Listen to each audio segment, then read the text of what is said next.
Sheridan. Hello and a good Thursday evening to you. It's Thursday the 8th of July 2021. A very good evening to you and welcome to our little chat show. Hope you're well. It's been a bit on and off today with the weather. Cloudy in 1 minute, sunny the next minute, but never mind. Walked down to the swimming pool again, our second swim. We have now rejoined the Bracknell Leisure Centre and vastly reduced costs to what I used to play at the other. Actually, no, it's a little bit dearer than the one up in Boston, but I'm kind of down here more now than I am up there, so it kind of makes sense. And as I was saying on the radio show earlier, I'm surprised at the very fact I seem to be able to do the amount of swimming once I'm in the pool as I was before I stopped going, before we had to stop going back in October. Or in actual fact, I only went swimming about 3 or 4 times the whole of last year. And I'd built up over a period of many years 60 lengths. Well, today we managed, the pool is a lot larger at the Bracknell Leisure Centre. Today I managed 48 again. 48, I'd probably do 50 and it would be about the same as I did in the other pool. So 48. The only reason I came out earlier was because my mate, his chest was hurting a little bit. Just goes to show you, doesn't it? I think it takes a long while to perhaps lose the level of fitness that you've attained over the years. But very pleased with our activities there. Just wanted to start off with an email on the show today from the lovely Vera, who took the time to send this in earlier. Good evening, Vera, if you're with us today. She says, I was thinking, how could you add viewers to your channel? I know that you enjoy doing your show, and it's not always about getting millions of viewers, but attracting and keeping us entertained. Well, you're absolutely right. You're absolutely right. I've never really been led by numbers. I think I tried to do something with that the last couple of years, and it kind of worked to a point, but and then it sort of stopped and didn't do anything else. But you're quite right. No, you're absolutely right. He also says, now, I know that you might not have the equipment to do this, but the idea is for you to do a Chris Reardon Watches video. Your laughter is so contagious, and you will always make me laugh and everyone else too. Perhaps you could do this in the future. Thank you, Vera. Now, isn't there a thing like that on Channel 4? Like where people watch the telly? I can't remember what it's called for the moment, but I mean, I've seen it before, and it leaves me cold. The idea of watching someone watch the television and their reaction leaves me completely cold, like most of modern television, I'm afraid. Any of those, I suppose you'd class that as a reality show, would you? Something like that, reality show, anything like that, it just doesn't do it for me. And I'll be honest, Vera, I'd probably laugh at the wrong things. There'd be people, and all you'd get is a load of abuse. Wow. Can't believe you laugh at the old lady who fell over after she hit herself after she fell off the bus. The things I would laugh at would be perhaps security videos of people on tube trains.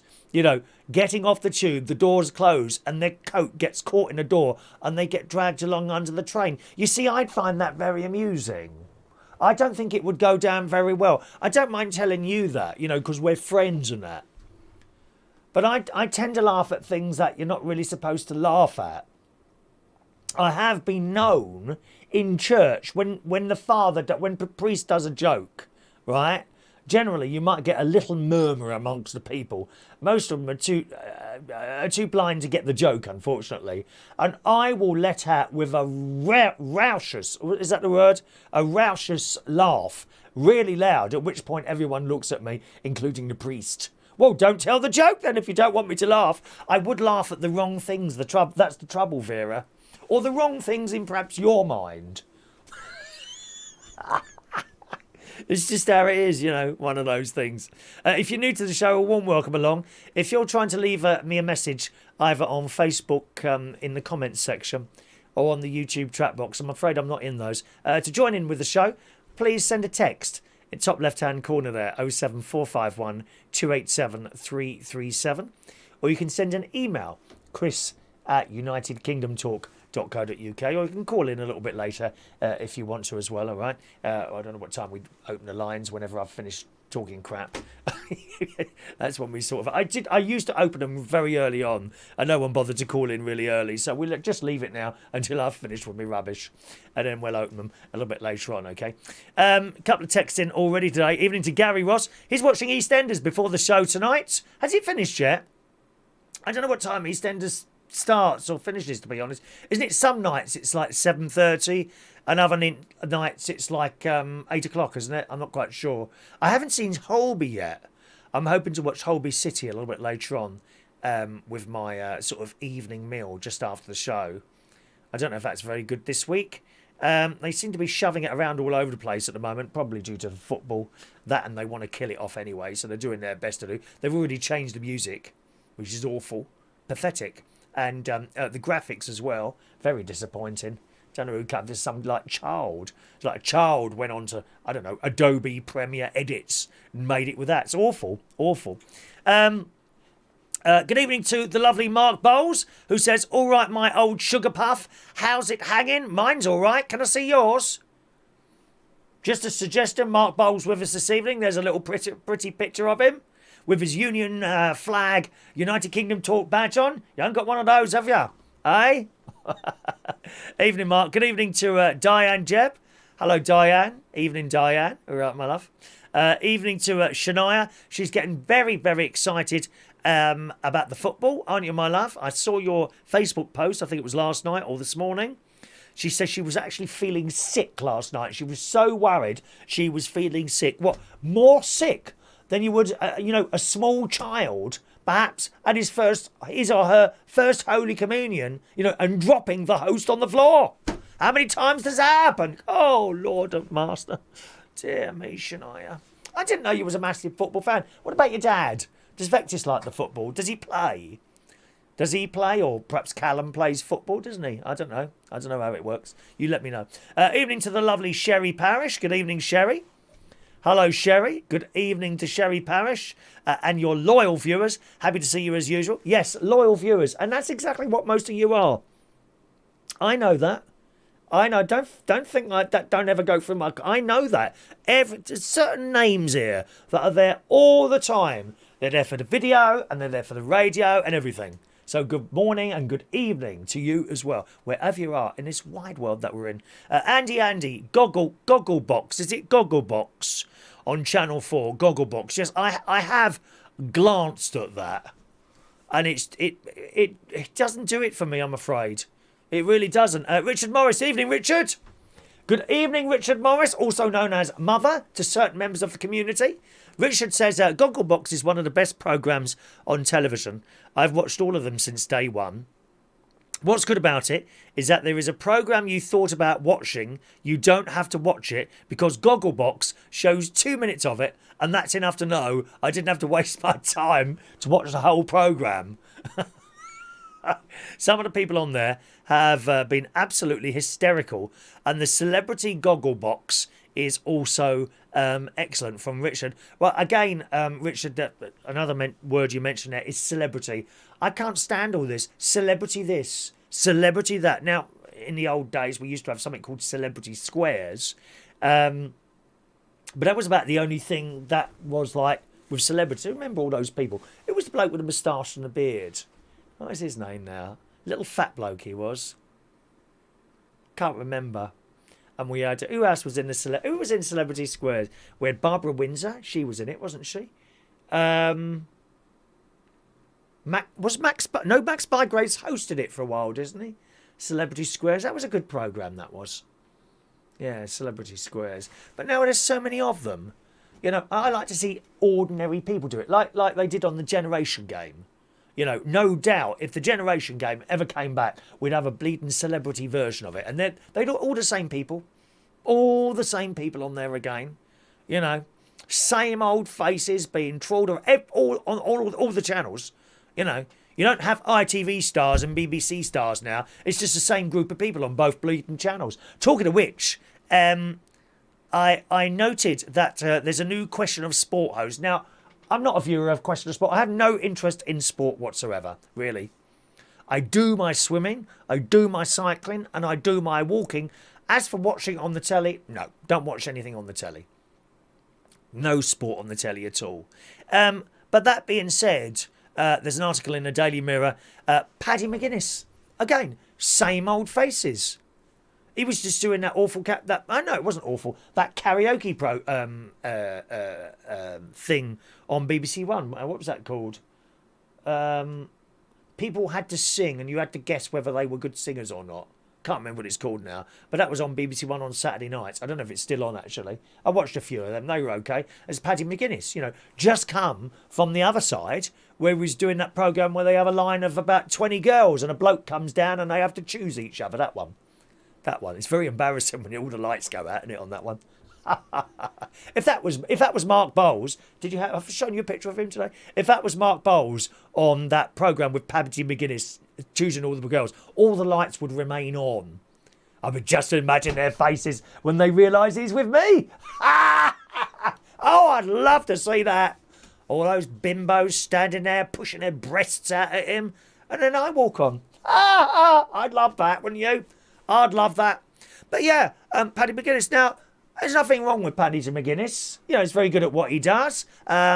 He's okay. I can watch him. But once again, it's the same people doing all the TV shows again. Why didn't I put someone new on there? Or someone different? It's him, Philip Schofield, Holly Willoughby, and Ben Shepherd, isn't it? It's those four that we just keep saying. And Amanda Holden as well. We just keep saying the same faces time and time again. And there used to be a time where you'd see a face and you'd see them for 4 months, 5 months, whatever, and then they'd disappear for a while until the autumn come back again, and then they'd have their show again. One show. Whether it was Jim Davidson's Generation Game or what was on the other side. I don't know what was on the other side. Can't think what was on the other side, but game shows of stuff. Oh, remember Game for a Laugh? Do you remember Game for a Laugh? That was good. Da da da da da da da da. That one. One show they had. During the week we had a quiz show. Robert Robinson, Ask the Family. You only ever saw him on that. I think he did another couple of shows, but he weren't all. Oh yes, sir. He did Call My Bluff. Remember that? Do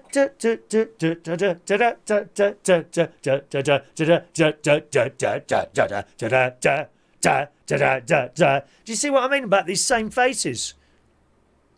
And when they have celebrity, this, that, and the other, same faces. Remember Bob Monkhouse?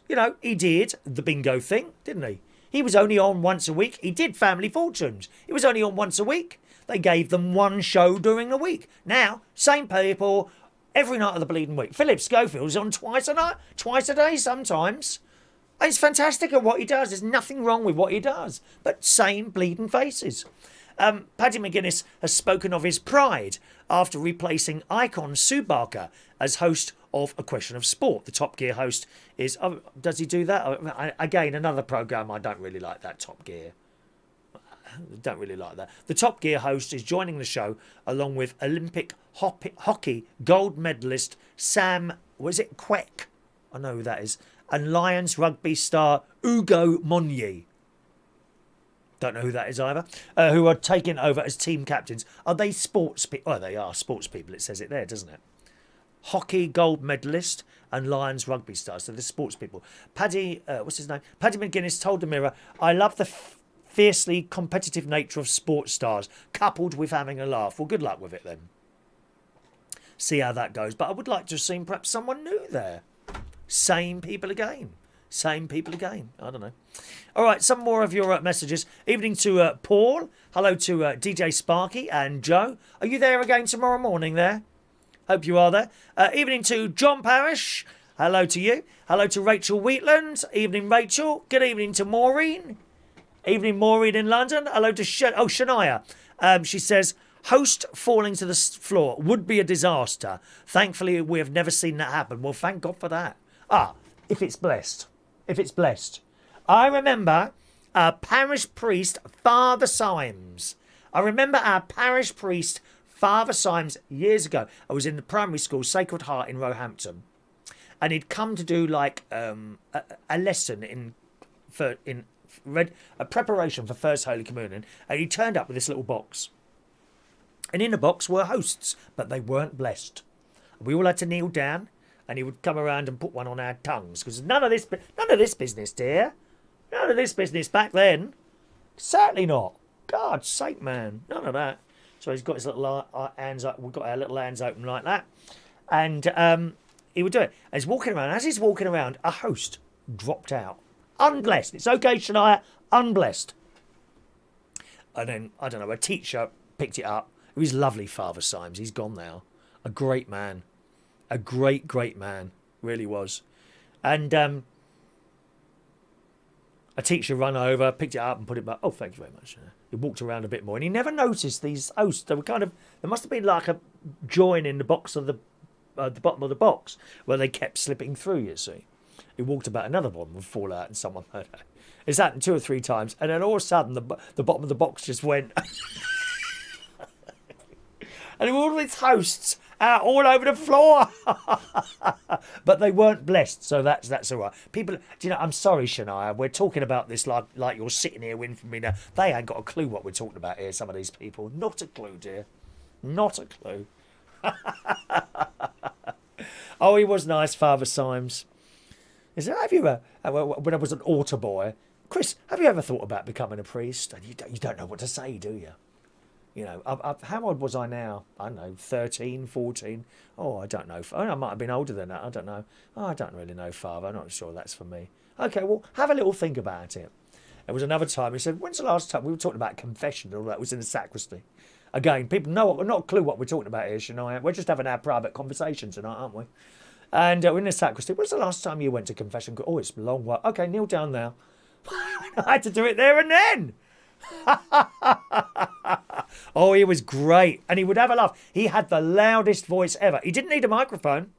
And he used to sing and everything. Father Symes. Oh, I miss him. He's a wonderful man. Thank you, Shania. Good evening to Mick, who's built in Scotland. Hello to you. All the way from sunny Scotland. Da, da, da, da, da, da, da, da. Hello, Mick. Hope you're well today. Let's have a look. Hi, Chris, from the Losers. We've missed you. Can we claim our prize from 2 years ago? We won the bingo. Is it Paul and Lou? Is it Paul and Lou? It's got to be Paul and Lou, the Losers. Why have I don't? Can you verify that information, and then I can put you into my system? Paul and Lou. That's got to be Paul and Lou, the Losers. Isn't it funny how I know that? I'm sorry. The Losers are known as Paul and Lou. Apologies to you both. Good evening to Fran Green as well. Evening to you, Fran. You can send a text to join in the show. Remember, gang, I'm not in any message system, and I don't see any of the messages on Facebook. If you're leaving a comment there, I don't go into those. It just gets too complicated, my darlings. All right? So if you want to join in, send us a text, 07451 287 337. It's a local text, just a normal text. It's not premium rate. Or you can send an email, chris@unitedkingdomtalk.co.uk. And it is indeed Paul and Lou. So if I may add you into my little system there, then I'll always know it's you. Hello. There you are. You are now in my system. How fabulous is that? You have entered me. Isn't that marvellous? You have actually entered me. So thanks very much for that, okay? First of all, on the show... Oh, I've taken some pictures of my garden, which I'll show you a little bit later on, okay? Because it obviously changes over time. And I'll show you some... showed you some a couple of weeks ago, but there's a few more different flowers there. And the lilies are out. Wait till you see my lilies, dear. They're not all out yet. They're about a third out. So I've got a picture of those to show you. They come up every year. Evening to Ray Reynolds in London as well. Good evening to you, Ray. Hope things are all right with you. Ray Reynolds is in the house. Mr. Double Vaccination, just as me. Double vaccinations. That's what we got there. First of all, death at Disneyland. And where would you like your ashes to go, gang? Whereabouts would you like your ashes to go to? Now, I did have a little picture of the Disney thing there, which I may not have put that on there. Let's have a look there. Where is it now? There we are. I'll put it. It's there. Oh, I can make that bigger. Yeah, let's have another look. There you go. Look how I can do that. How about there as your final ashes resting place? Huh? Have you ever been to Disney? I love it. I've been very, very lucky to have been several times there. Was it one? I think once on my own, actually. Maybe twice on my own. I have been to Florida on my own. It's all right. It's okay. I'm quite used to going on holiday on my own. Doesn't bother me. It's just sometimes when you're walking around Disney and you get to the front of the ride, how many for? Oh, just me. It's a bit sad, really. Don't bother me. How do you fancy having your ashes scattered there, or indeed anywhere else? Assuming you're being cremated and not buried, where would you like your ashes scattered? Maybe you've already decided this. Is it written in your will or something like that, perhaps? Or maybe you haven't decided that. Well, have a little think. When you're dead, where would you like your ashes to go? The Daily Mirror is reporting millions visit Disney theme parks each year for a taste of magic. Yet some has slightly more strange motivations to visit. There have been instances of ashes indeed being scattered. I tell you what, we will open the phone line. If there's anyone who wants to talk about this, then give us a call. 020 8144 3477. Phone line's open now. Okay, you must send your number. Okay, you must send your number if you try and call me anonymously or number withheld, anything like that. I won't answer it because it just gets silly. People just putting the phone down all the time and doing stupid things. All right, so if you want to call us about this, feel free. 020 8144 3477. As I say, maybe you've decided already where you want your ashes scattered. Do you want to share it with us, maybe? It's billed as the happiest place of Earth, it says in the Daily Mirror. So much that millions flock to the various Disney theme parks each year. A place of magic and wonder, an escape from day-to-day life so that many hold dear. And as I say, I absolutely love it. I'm not even that bothered about rides. I'll be honest with you. I think, I told you my favourite ride is It's a Small World. It's very, very inoffensive little models of. It's a bit weird, really, to be honest. Oh, surprise, surprise! I might like something weird. But apart from that, I just like being in the middle of that main street where they got the sweet shops and the ice cream places and the smells that are coming out. If you've been to Disney, you'll know what I mean. It's the road that directly leads up to the castle. I just like being there. And you go through those gates and there's this like semicircle thing and you walk around either side and there's something in the middle. I can't remember what that is now.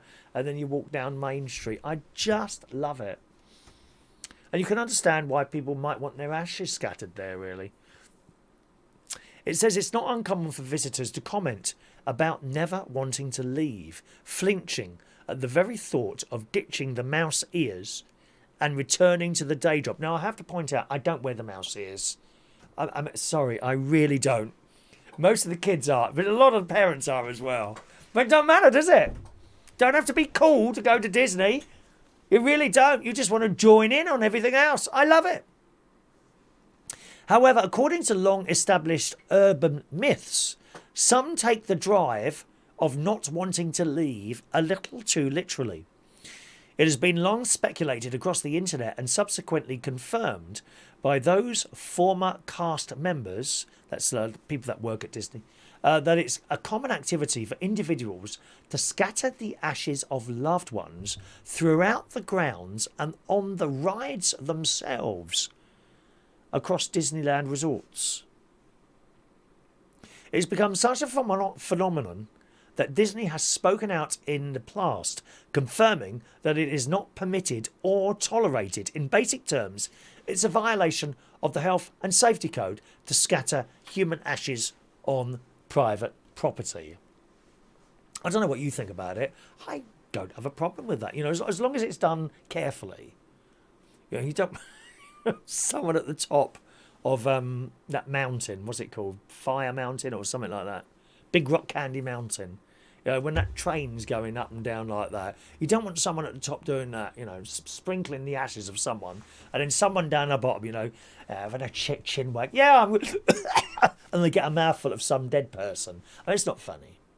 Oh, it is, and that's the sort of thing I laugh at. You see, that's why I couldn't do Gogglebox. Googlebox. Was it Googlebox or Gogglebox? One of those two. In actual fact, there was a drag queen, very, very popular drag queen called Regina Fong. Richard, who's with us on the show today, will have worked with him many, many times. Wonderful drag queen, very, very talented person. When he died, they took his ashes up to a big hill in North London. Can't remember exactly where it was now. Took him up there and sprinkled him out there. And Titty LeCamp, who's another very popular drag queen, she's finished doing drag now. She got fed up with it, so she finished. And she always joked that, you know, while someone was doing the ashes, she kind of breathed in and got a mouthful of Regina.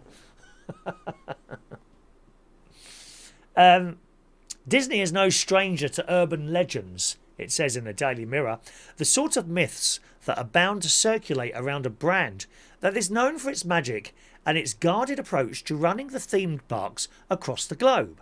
An approach that is in place in order to conceal the ordinary, keeping the magic alive and allow for an all-round special experience for guests. Now, that sort of thing there, what they're saying there, I think it's nice not to know how everything works. You know, I think you lose the man. It's a bit like meeting stars and celebrities. You know, because there's an image on the television, perhaps, that you think you're going to meet. And actually, they're not really like that in real life. My friend met one of the Spice Girls once, and she said she was really rude to her. She said, "Oh, I just want to say I really like what you do." Yeah, okay. And it was a bit like that, really. You know, I've heard that quite a few times when people meet these like big stars off the telly.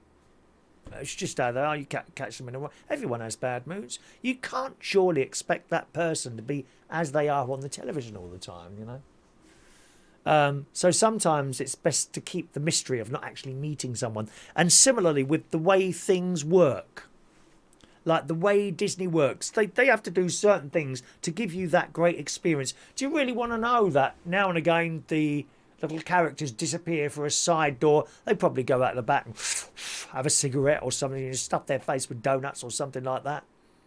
Especially the chipmunks. They look like they've had a few donuts, don't they? Little fat chipmunks, what are they called? Sometimes it's best not to know. When they close a ride down because there's something wrong, yeah, you don't really want to know. You can lose yourself in Disney, but you've got to be in the right mindset. If you're going around, a bit like people watching this show, you know, if you're going around looking for little things that are wrong all the time, you won't have a good time. Just let yourself be entertained. Actually, my mate, we've been watching Merlin, as you well know on the telly. We've started rewatching Merlin. And he keeps, now and again, he pipes up and he says, oh, the special effects are not very good. You can see that that's not a real dragon. And I'm like, well, I'm watching the story. Lose yourself in it. Go on, let yourself go. Lose yourself in the programme and you will like it a lot more instead of pointing out various different faults. I mean, there's whole websites dedicated to people, I swear, who just look at films and things to point out that something's wrong. You know, perhaps there's a little spelling error in the credits or something like that. Talking of spelling errors, you know, I've been watching that film, Official Secrets, which I've now finished watching, which is a really good film. It's on Netflix, okay? I mentioned it the other day, and it's about the lead up to the Iraqi war. That actually it was a bit illegal. And one of the people that works in the spy has got a great ending, which I'm not going to tell you. It's got a fantastic ending, Official Secrets. But there's a bit in there where this special document, you know, which the secret person, the official secret person has passed on to a newspaper, right? And then they go and print it. The Observer newspaper. It must be based on facts, I would imagine, right? So they print that, it's got great things and all that. But then, and then everyone wants to interview the reporter from all over the world, various different TV station, NBC from America and all that. And then suddenly he starts getting these phone calls and people are cancelling the interviews. Why is that? He said, get me the paper then. So they're looking at this. And then they're looking at this email from America saying it was fake. It was a fake email. Well, how's it fake? And then they showed you the newspaper. And the spellings of certain words were American. For example, colour, C-O-L-O-U-R, English. American, C-O-L-O-R. And there's quite a few words with Z's in instead of S's. I can't remember the exact words from the programme now. But looking at the newspaper, these were in English. So they say, well, it has to be fake then. It must have been some English woman who typed this out. But then they go to the desk of the original copy, they pull that out, and they look at that, and it's in American. C-O-L-O-R. And the boss stands up and he says, who printed this? And this little lady, young girl, stands up behind her desk and puts her hand up. What happened here? She said, I used spell checker. How'd you make that mistake? She used the English spell checker on it. Of course, it's corrected everything, but she ain't read it. It's a good film, Official Secrets. So you must watch that. Official Secrets on there.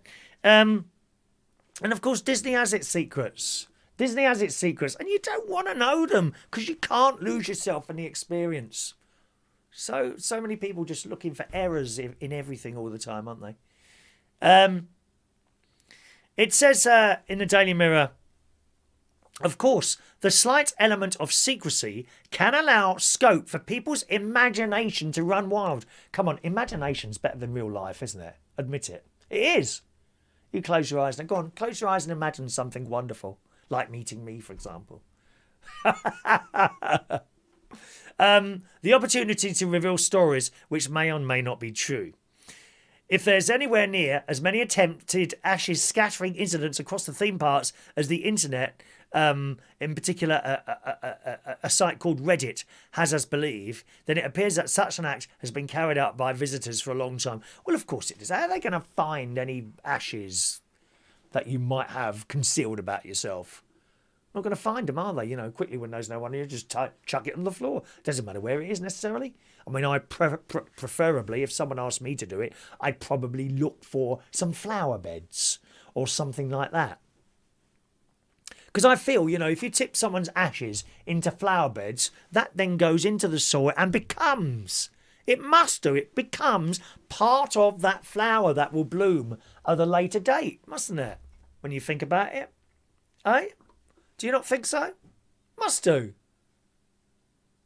It says treating any of the Disney theme parks as the final resting place of a loved one may be happening behind closed doors, despite Disney's effort to stop it. In fact, according to an insider in 2018, incidents of ashes scattering in on Disney properties were occurring as often as once a month. I reckon it's probably more than that. Oh dear. Apparently, hotspots for these ashes, according to the website Reddit, claim to be the Haunted Mansion ride, Pirates of the Caribbean ride, pirates, aye, me dim lad, and the expanse of vividly coloured flower beds that the parks boast. And the place is spotless. And at the end of the day, okay, you may well be chucked out for doing it, but once you've chucked those ashes somewhere, they're not going to be able to pick them all up, are they? Be honest. I'm not condoning that. I'm not saying, okay, you want to go and do it. It's up to you what you do. But, once they've been dropped, that's it, mate, isn't it? You think someone's going to come along and sweep them all? What, every piece? The Haunted Mansion ride, for example, has its own cult following. A division which supposedly believes that guests scatter the ashes of loved ones within the ride so that they can join the ghosts You see? And essentially live on Disneyland forever. Forever and ever, and ever and ever, you'll be the one. That one, yeah. So interesting, that. Interesting. Would you like to be scattered there, Disney, or somewhere else? Somewhere else, maybe. Richard says it was Primrose Hill. Thank you, North London. Primrose Hill is where Regina Fong's ashes were scattered. We were all told to take a fistful of Regina. It may have been 4 or 5 o'clock in the morning, but it was a lovely thing to do. I think I may have my ashes scattered in the toilets at the Black Cap. Oh, Richard, if only we could get in there, dear. So Primrose Hill, which is apparently, I don't think I've been up there, but it's a point of London where you go up to the top there and you can see the whole of London in front of you. Correct me if I'm wrong there, Richard. I'm not sure about that. I've not been up there. Andy says, if I'm created, Chris, I'd like mine scattered from the top of Snowdonia in Welsh Wales in a valley. Well, it's not in the valley, is it? It's on the top of Snowdonia. Perhaps you can get little Welsh boy Owen Jones to do it for Owen Jones from the valley. Hello, my name Owen Jones, and I'm upset about everything and anyone. Andy wants to be scattered from the top of Snowdonia. If you go on a windy day, that will spread quite far and wide, won't it? Wider ever and wider. That's me, wider and wider. I'm hoping that we might get a little bit more muscle now we're swimming again. Although, of course, next week I won't be swimming next week again. Gary Ross says, no football callers in the show tonight, please. Yeah, well, we don't do football, do we, dear? I find that one of the most uninteresting things ever. Football doesn't do it for me at all. I know some of you like your football. Fran Green says, I would like my ashes scattered on Porthmeor Beach in Cornwall in front of the Tate Gallery. That sounds nice. On a beach. And the sea would take you out. You become part of the sea, wouldn't you? And you'd go all over the world. And you haven't even had to buy a plane ticket or wear a mask on a plane. Marvellous. The Tate Gallery. Now, when I used to work at Directory Inquiries, 142, London Directory, oh, one of the most boring jobs ever. But you work for BT and they really looked after their employees, I have to say. People used to ring up for the Tate Gallery. But if they were Americans, they would ask for the Tate Gallery. Hello. I can't do accent. Hi, can I have the number of the Tate Gallery, please? That's what they would say. And Buckingham Palace. Wonderful taking those calls from the various different people. Thank you, Fran. Good evening to Mr. Alan Ross. Evening, Alan. Hello to you. Good evening. Just saying hello. Listening to you in the car. Obviously not watching. I hope not. Hope you're not like one of those Uber drivers. Amount of times I see them. They got the telly on in the bleeding car because you can get it on your mobile phone. Literally. You know where they have the little mobile phones attached? They should have Waze on there or one of the sat-nav services. They're watching the telly. I'm not joking. I've seen it with my own eyes. Anyways, on the way home from the coast, which seaside did you go to today, Alan? Which seaside did you go to? Ones we always used to go to as children were Bracklesham Bay in Sussex. Lovely place. Not built.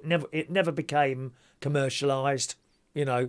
I think they've got a little. Yeah, they have. They've got a little restaurant on the beach. I keep trying to convince my mate to go there with us, but he's not really showing an interest in that one simply because there's nothing there. I mean, there really isn't anything there. You go there, you get there, you have something to eat, and you walk a bit along the promenade, looking at the houses. Then I walk around the streets. You see, because it's memories to me. See what I mean? Memories light the corners of my mind. Misty watercoloured memories of the way we were when we were happy as children.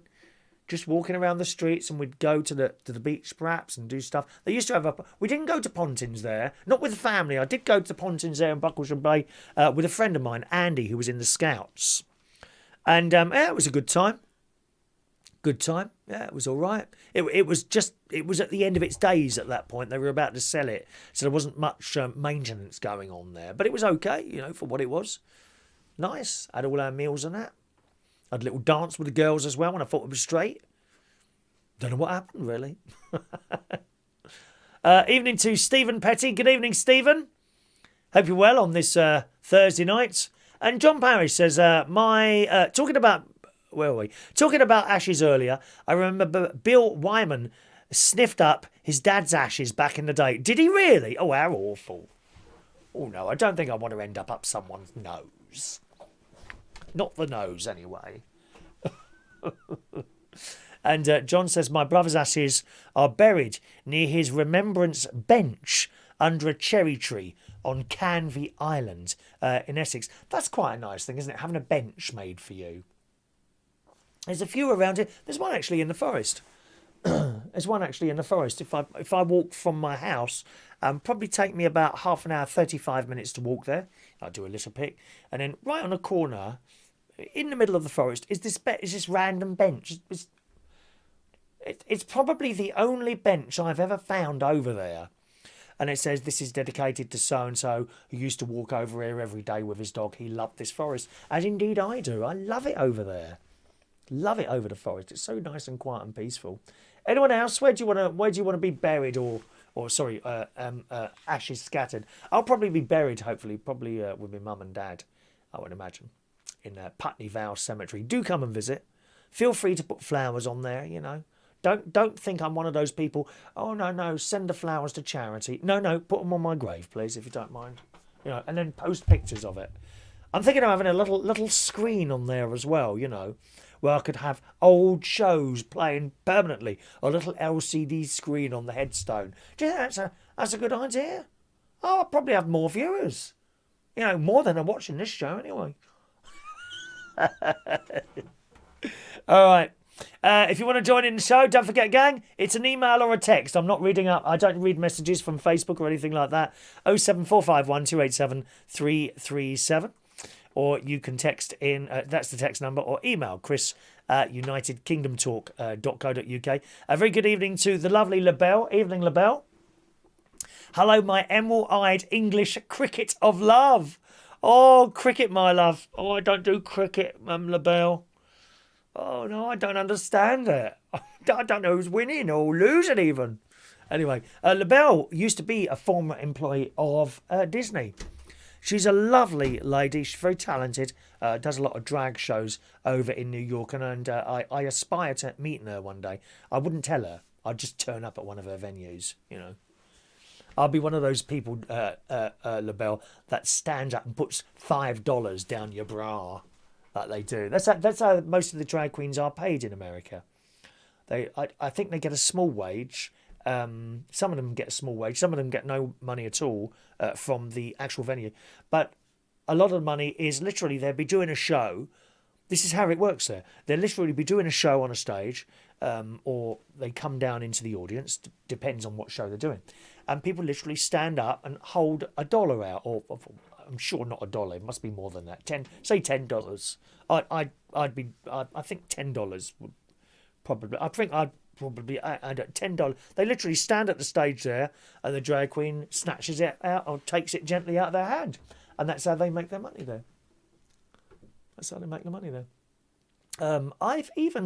The Americans do like to tip. That's their way. And when I've been either DJing or doing karaoke, often you're doing this night and an American will come up to you and ask for whatever, and then they will give you a couple of pounds. You know, and first of all, I used to refuse that. I never really took tips like that. But it's their way, and it's almost an insult not to take it, if you see what I mean. You go to Australia, there's no tipping. None. No tipping in Australia. If you get out there like a minicab or something like that, all right, and you try and tip, they're like, oh, what's that for? They just don't do it. Depends where you are in the world. LaBelle says, as a former employee of Disney theme parks, I can confirm it's very true, the scattering of the ashes, but she's not sure how often it happens. And LaBelle says, Disney works like any other amusement or theme park works, believe it or not. We are just more sneaky about how well we do the magic. And you're very good at doing the magic. This is the thing. That's the thing. That's what I'm saying, LaBelle. I really think it's a mistake to sort of try and go and find out how things work sometimes. You'd be perhaps disappointed that, that ride you were on is like someone's turning a wheel somewhere and that's why you're all moving around. And actually, you're not actually flying over a town like on the Peter Pan ride. You're not actually flying. You are actually connected to a large piece of metal which hangs down, which may or may not break at some point. Get that out of your head and just go there and experience the rides for what they are supposed to be. Of course, it's a lot easier if you are a child. You have that imagination that will run wild. I saw that in great nieces and great nephews and nieces and nephews' faces when I took them years ago to Disney. They still have that imagination. They're completely unaware that there's a thick piece of metal and a chain above them holding them up. No, that's not in their mind. It's just a bit sad, really, how we lose that. Like Father Christmas. Isn't it sad how we lose that as we get older?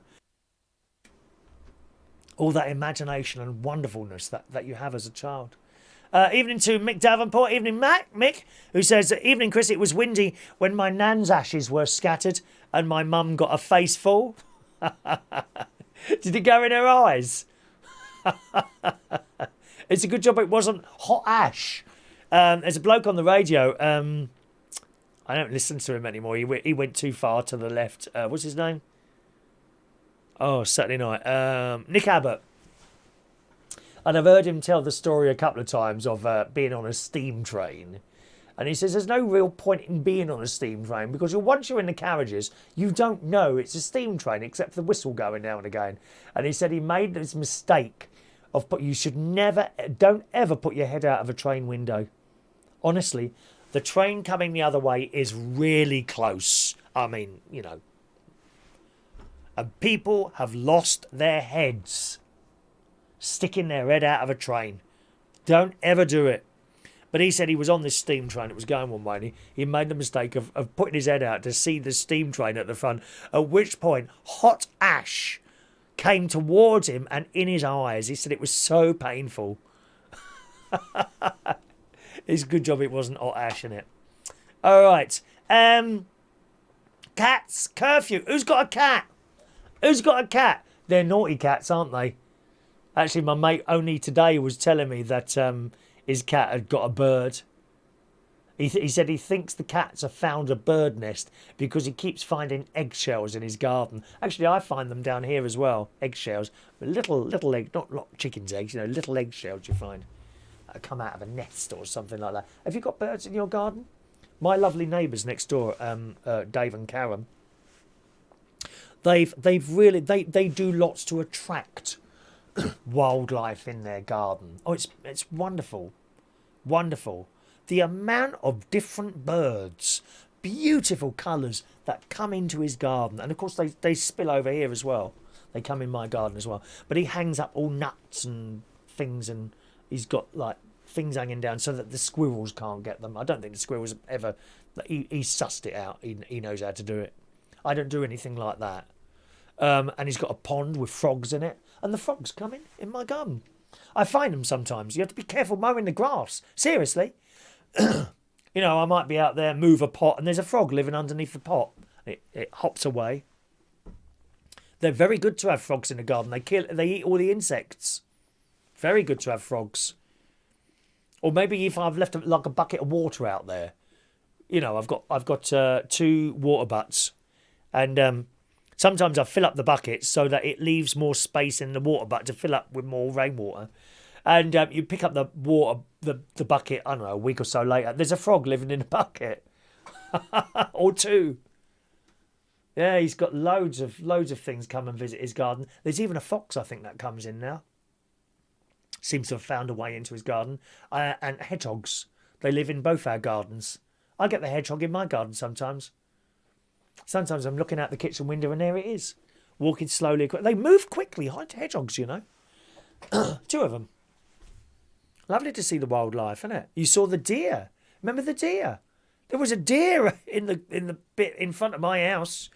And again, you see a couple of foxes out there sometimes. And I've seen those out during the daytime. Saw one the other day. It just stopped and looked at me. I wanted it to come over and be stroked. I don't know if you could stroke a fox like a dog or not, really. I don't suppose Gary the cat would be very impressed by that. But the Metro newspaper reports this one. It's an Australian story here. Don't know if we've got young Michael Pullman here. By the way, those of you that know Michael Pullman, he used to be with us in the mornings when we used to do the show what time did we used to do the show? Was it 8:30? 8:45, 8:30, 8:45 in the morning we used to do the show every day. Michael used to be with us every day. I don't think it suits him so well for us to be here at night. But he's moving back to Queensland where he wants to be. So just in case you wanted to know that piece of news. It says a council in Melbourne, Australia has introduced a cat curfew that bans the animals from leaving their homes. Why is this? Well, pet owners in Knox City will be forced to keep the cats on their property 24 hours a day under the new rules, which start on October the 1st. The regulations have been brought in to protect wildlife, including birds and reptiles. The cats are eating all the wildlife. Well, that's what they do, isn't it? I mean, I don't know how many cats they got there. The legislation states cats should be kept in the house, garage or shed and should only be allowed into the yard if there is cat-proof fencing. Now, if you've got a cat, you know, and it's like a, you know, not a flat cat, as in living in a flat in London. Obviously, you can't really. I mean, people do. But I think... I understand you only want to keep your cat safe by not letting it out in a flat in London. It's so busy, the roads. And cats are not the best ones at crossing the road. They tend to cross, and they will cross at their own speed. And there's some horrible people out there. You know, they won't slow down for a cat, a rabbit, a pigeon, or anything else. They just put the foot down. In fact, they get great entertainment out of squashing the cat dead. So I understand. If you've got a flat in London, you don't want to let the cat out for their benefit. On the other hand, to keep a cat locked up in a house, I don't know about that. I don't really like animals in zoos. Great big whales in what look to you and me like big ponds. But it's not the ocean, is it? It's not the ocean. Maybe a big pool. Yeah, we could lose ourselves in there. We'd soon get bored. Like goldfish. You'd get bored to tears going around and around in a bowl all the time, wouldn't you? It's bad enough trying to watch this programme, isn't it? Be honest. Huh? Anyway, Knox City Council Mayor said, much like the rules for dogs and other pets, cats won't be allowed to roam freely from their owners' properties. That's going to be hard, especially if the cat has already been roaming wild. How do you then put it in a box? Basically, you might as well be putting it in a box if you keep it in the house, mightn't you? I mean, how difficult was it for you to stay in your flat in London during lockdown? My God. I mean, I'm very lucky here. I've got the garden at the back and walk out into the forest. But people that live in a little room in London, wow. To have to stay there for that, I don't know how you did it. I really don't. Top marks, sir. I know a few people, they were going mad having to stay in there constantly on the old FaceTime and the Zoom telephone calls and things like that, trying to keep their minds sane. Awful. Awful. Well, it must be the same for cats, mustn't it? It says keeping cats within the owner's property also protects wildlife and prevents them causing nuisance for neighbours and their pets. Several people on the social media were not happy with the new rules. One person saying cats were nocturnal and it didn't make sense to keep them inside at night, but the council said rules were brought in after a successful trial last year which implemented a sunset to sunrise curfew. So it's not 24 hours a day, it's at that time of night. Officials added 90% of residents supported the trial. There are currently 6,500 registered cats in Knox City. I don't know where Knox City is. I've no idea where that is. Council papers state the order aims to prevent cats wandering at night and nuisances such as spraying and fighting, and to protect native wildlife. So they're just attacking the other animals, aren't they? Because they are killing machines, aren't they? Cats. killing machines. Meow. But then again, they're nice furry creatures that we like to cuddle and stroke. Meow. Why do cats turn on you suddenly for no reason at all when you're stroking them? My nephew's cat's like that. He's got a black cat called Rocky. Beautiful cat. Do you know, some people won't have a black cat. And you know why? Because apparently they don't make good photos. How awful. How ludicrous is that? Beautiful jet black cat it is. I didn't have personally a black cat. My lodger had a cat. This is 25 years ago now or so, when I had a lodger. Lewis, he was all right. He was all right. I had this black cat called Khan, Prince of Darkness. He was beautiful, this cat. Big tomboy. So friendly. Happy to sit on your lap and all that, you know. Anyway, a couple of texts coming in. Hello to Mark Jones today. Hello, Mark, who says, evening. Sorry I'm slightly late. I must say I've tried them orangutan killing meat-free hot dogs. They are delicious. So was your friend you went out with the other day. Oh, you don't fancy him, do you? What, my mate? Do you fancy my mate? He's free now. He's single now. I can put you in contact, dear. Eh? Shall I put you in contact? Why don't you send him a message? See what happens. Got nothing to lose, my love. Eh? He says, I've also watched DW News today. What's DW News? DW. I don't know what DW News is. He says, I've also watched DW News today. It was almost as riveting as this show. I don't know what DW News is, Mark. You'll have to explain a little bit more on that one, my darling. DW News. All right. I was just about to read. There's an email here from Rishi Sunak. Oh, yes. Well, yes, I'm in permanent contact with all members of Parliament and everything. Rishi Sunak has written to me personally. I may or may not answer that later.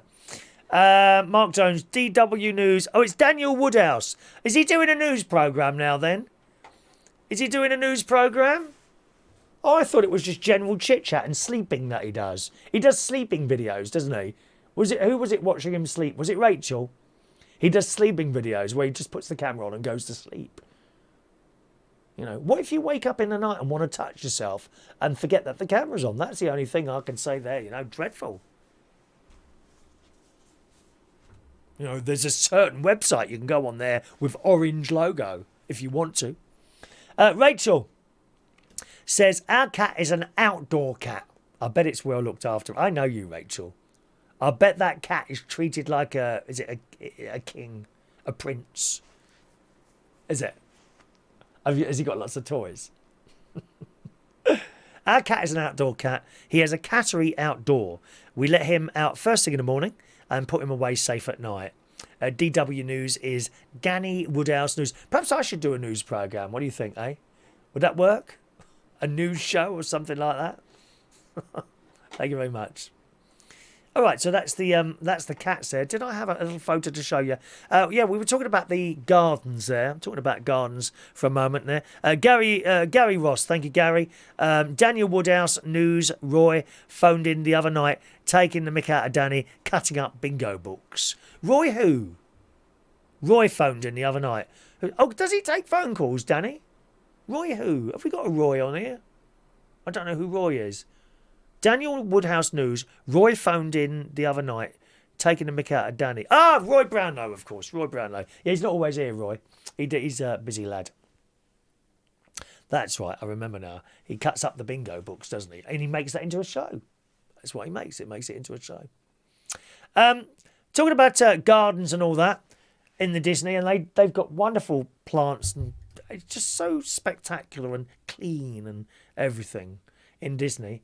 But as we mentioned that, I thought I'd show you my latest little flower collection from my gardens, front and back. Here we go. All right. Now, if Vera's with us, I don't know if Vera's with us tonight, but here are the hanging baskets, Vera. There's hanging baskets and all sorts of things. The lupins are doing really well. They clearly like the position of sort of semi-shade there. There's my lupins coming up lovely. And here are the lilies. They're about probably about half out now. Half on the right, half on the left. The left ones always come out later. because that's sort of more shaded there. There you go. A little bit of a coming back there. That's at the end of my path. Those lilies come back every year without fail. I've split them up once. As you can see, I think they need to be split up again. Some more of the hanging baskets. We've got the petunias there. And those internal bits on the baskets there. Vera bought me those. She bought me a load round to the pub the other week when she turned up for the karaoke. There's some trailing apricots. They've got to grow a little bit more of those. They're up quite high, they are. I'm not quite sure what that is, but I planted that. All those bushes there were planted by me. That is actually part of the council area, right? It's communal, but they're quite happy with you as long as you're sort of improving it. Gary the cat made an appearance. Look at him. Isn't he the most gorgeous cat? That is one of the most... He looks a bit evil there, to be honest. Probably spotted a bird to eat. That's Gary the cat. There's some of my white things. You get those in pink as well. Okay, I'm not quite sure what they're called. Are they carnations? I don't know what they're called, really. In some pots in front of the lilies there. Some more of the hanging baskets. Do you like my tiles? I like those tiles I've stuck on the wall of the house there. Very pretty. Okay, and there's the lupins again. So that's my garden at the moment. As it changes, I'll do a few more little bits and pieces for you there. All right. If you ever want to send in pictures of your garden, perhaps, you can do so. The email address is there. Can I ask, if you're going to do that, take all the pictures one way round, because some people, they send some of them like that and some of them are like that, and then when I put them into the software, you can't put them all in the same chain of pictures because they'd be the wrong way round, and then when you try and fit it to the screen, you'll fit that one and then the next one doesn't fit. But if you send them all in the same way, either all that way or all that way, then you've only got to set one of them and all the others follow suit. All right, my darlings, because it's a bit difficult when you get a mix of different pictures there. Okie doke. How about this? Who's trying to lose a bit of weight? Hello? Oh, no one at all has got their hand down. Who's trying to lose a bit of weight? Who is a fat person like me at the moment? Come on, admit it. You want to lose a bit of weight? Well, there's a new idea here. This, thank you, Rachel. Rachel says, beautiful photos. We have the bush with the yellow flowers. I wonder what it's called. There are actually a few of those round here. Do you know, I might try and take a cutting off that this year. And then I'll grow them on and replant them in other places. So pretty. And the flowers, probably a couple of weeks worth of flowers there. I tried to plant stuff, Rachel, that flowers at different times. You know, it's all very well going to these garden places and you get these massive flowers and then there's nothing because you haven't planted different things for the different times of year. I get my flowers after my mate. He gets his first. He has a south-facing garden. Here it's west-facing. I do hope my pots are all right up at the caravan. Yeah, I have a real problem with weeds there, though, up at the caravan. Constantly pulling weeds out of pots and things like that. Anyway, where's that? There's Rachel's email there. Thank you. Weight loss. There's a device here that you may or may not like. In an effort to combat, this is in the Metro a couple of days ago, in an effort to combat the ever worsening obesity crisis, as you can see right in front of you now, a team of researchers have come up with a device that locks your mouth shut. Now, what do you think of this? It locks your... It's I don't know, it's a bit medieval, isn't it, don't you think? You know, before we had all these wonderful diets and powders and this, that and the other, that would be something you would have had in those many days. It locks your mouth shut. Oh, how would you say no? What's the trouble? You'd do like a ventriloquist, wouldn't you? Hello, my name is Chris Erdon. Oh, you'll speak all the time, wouldn't you? I couldn't be doing that. I mean, it might be some of you willing to pay me to have that thing on while I'm sitting here doing my shows. The Dental Slim Diet Control is an intraoral device fitted by a dental professional to the upper and lower back teeth. It uses magnetic devices with unique custom manufactured locking bolts to keep your trap shut. The resulting situation is that you can literally not eat anything. There it is again. You want to try one of those? I don't think the bloke up there's got one on, has he? Oh, that must rub against the inside of your cheek, surely. Mind you saying that, I used to have the metal mouth, the metal mouth, because I had buck teeth. I had buck teeth.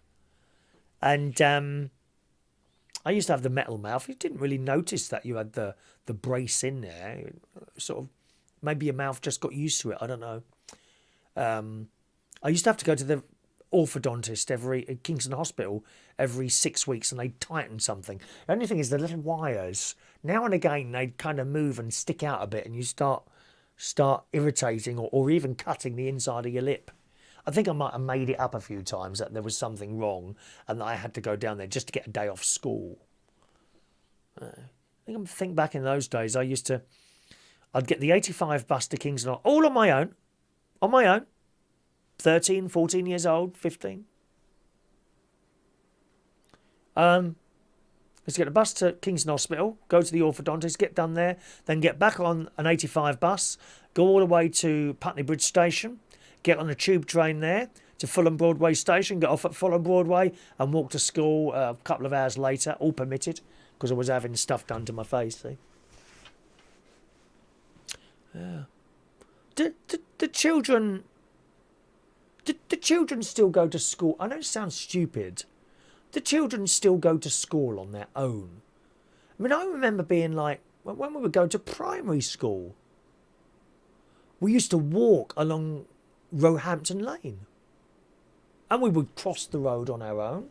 But this is primary school, so we'd be like 8 or 9 years old, and we'd walk to school on our own.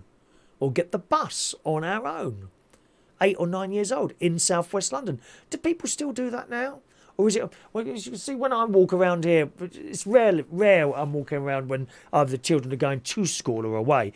But the road is full of cars, and mummies coming to collect their children. I remember going home on my own and going to school on my own. I'm sure I did.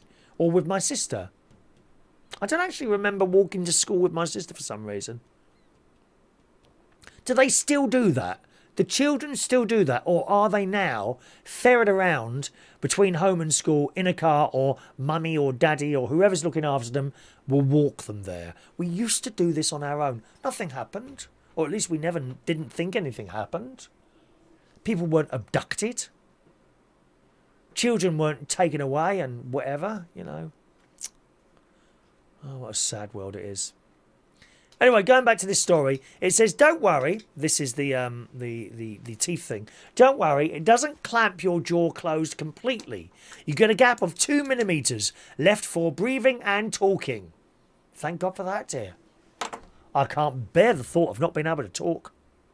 According to the company behind the device, participants lost an average of 6.36 kilos in 2 weeks. That's about 1.5 stone, isn't it?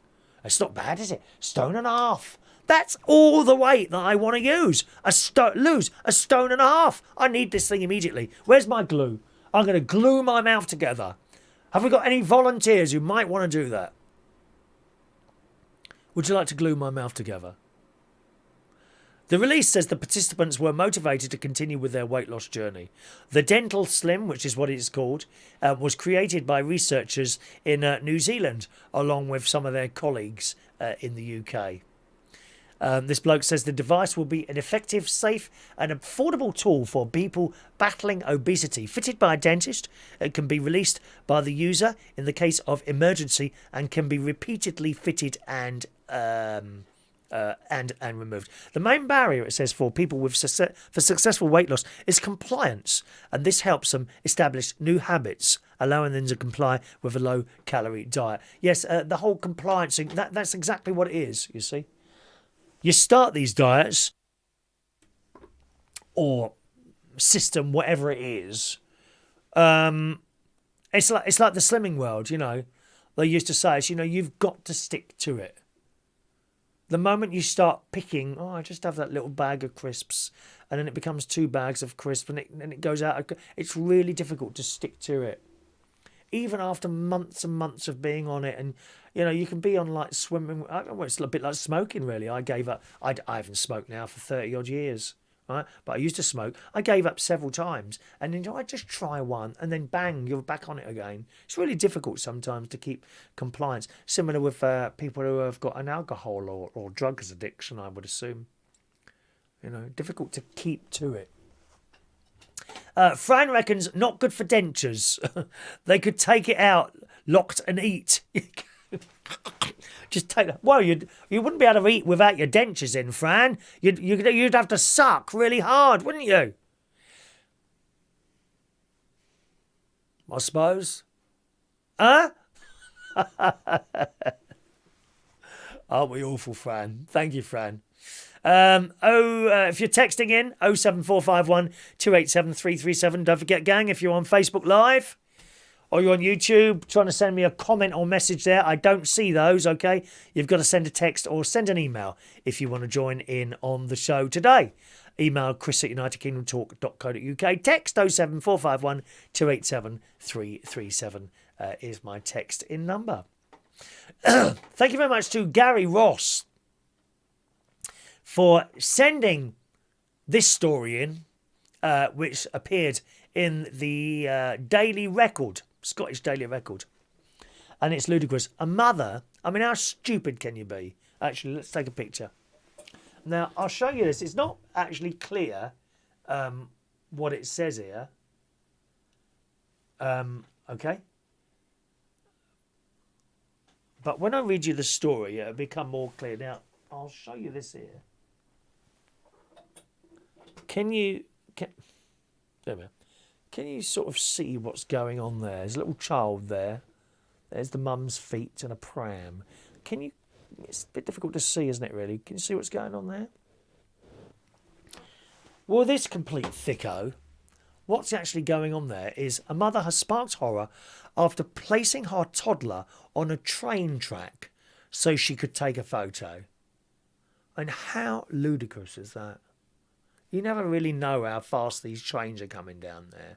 I'm always surprised there's a level crossing on Waterloo Road, which is the route I use if I'm cycling into Wokingham.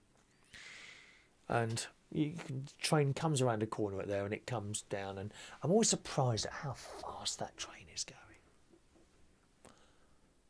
going. Does anyone survive being hit by a train, I wonder? Anyone? I bet they don't. Great big heavy things, aren't they?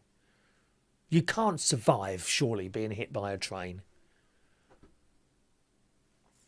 Well, this stupid woman, the disturbing image is one of many being released by police and route chiefs as a stark warning to people not to play at level crossings. And again, not necessarily playing, these idiot cyclists or people walking who the gates have closed and they think, I just run across quickly. How foolish they are. Really stupid. British Transport Police revealed the child was put on a railway line by his mum and dad in Harlech in Gwynedd in Welsh Wales. Officials say images and videos of people posing on the rails have been increasingly appearing on social media sites. Why can't you nick them then? Why can't you just nick these idiots? Rail chiefs said videos and pictures had attracted more than 1 million views on popular social media sites. I mean, it's just crazy, isn't it? Network Rail has joined with British Transport Police to launch a new campaign highlighting the dangers. It's called At What Great Cost, using an emotive new film inspired by a series of real-life incidents. I'm sure they've probably got videos of people who do this sort of thing. People running across the way. I mean, there's lots of them on YouTube. You find all sorts of great stuff on YouTube. And frightening stuff as well. There's a particular video I saw of, I think it was a train spotter, and he's got his back to he's standing at the side of a railway, this bloke, but he's got his back to the oncoming train, taking a picture of a train on the other track which is coming towards him. Little did he know there was a train behind him. It just missed him. Crazy people, aren't they? Thanks so much for sending that in, Gary.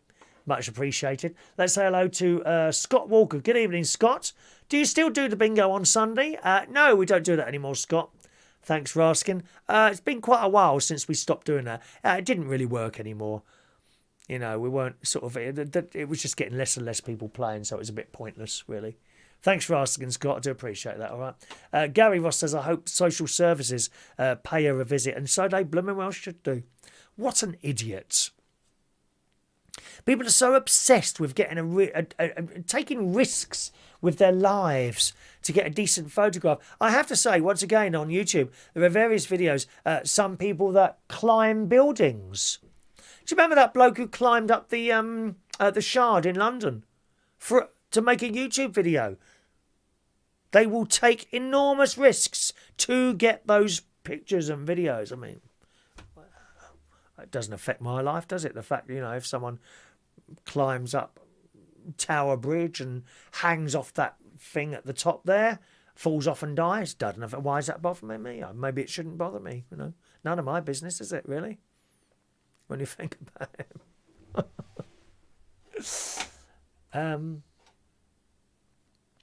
Now, Katie Price. Oh, Katie, what are you doing to your face, love? I'm not Katie's biggest fan, but on a caring... I know you find it very difficult to believe that I do care about people. I do, believe it or not, including Katie Price. I care about Katie Price.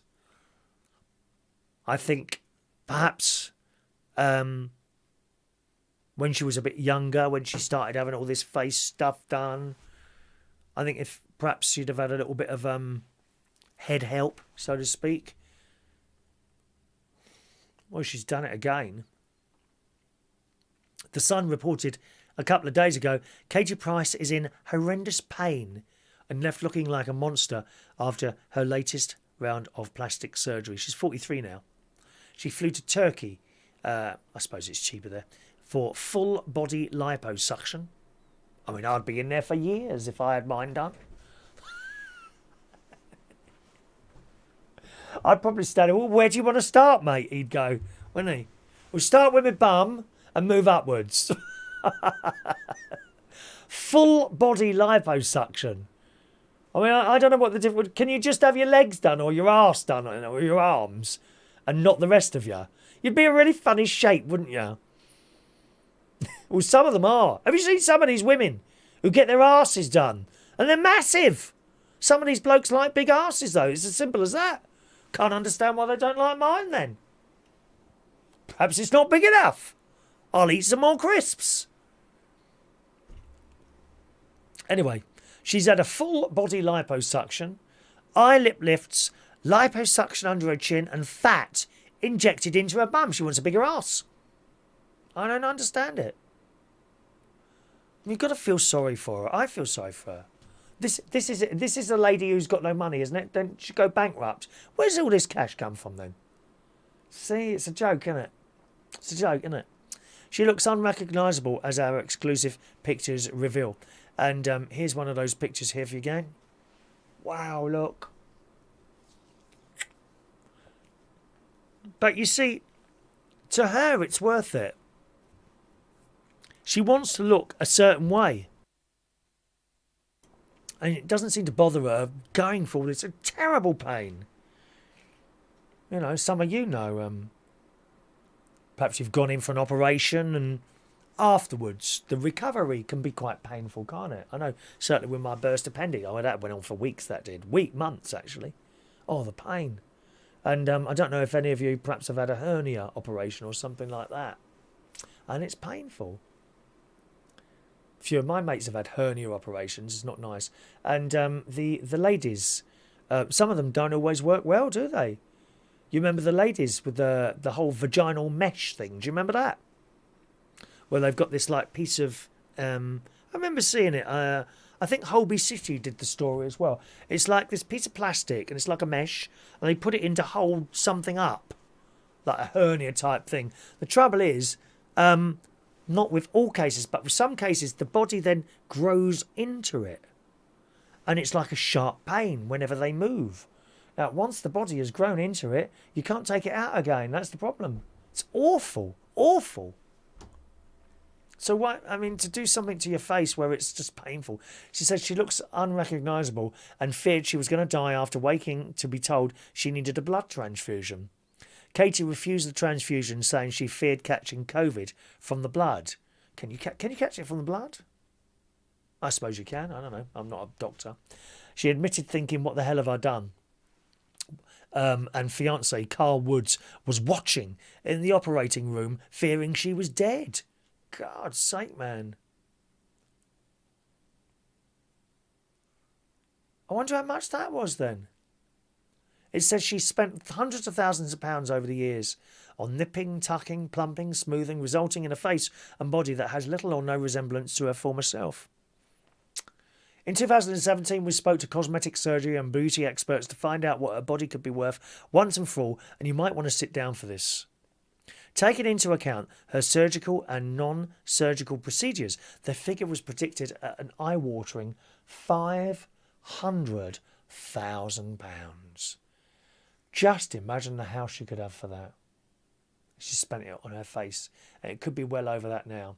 She recently revealed that she spent £120,000 on having a perfect smile.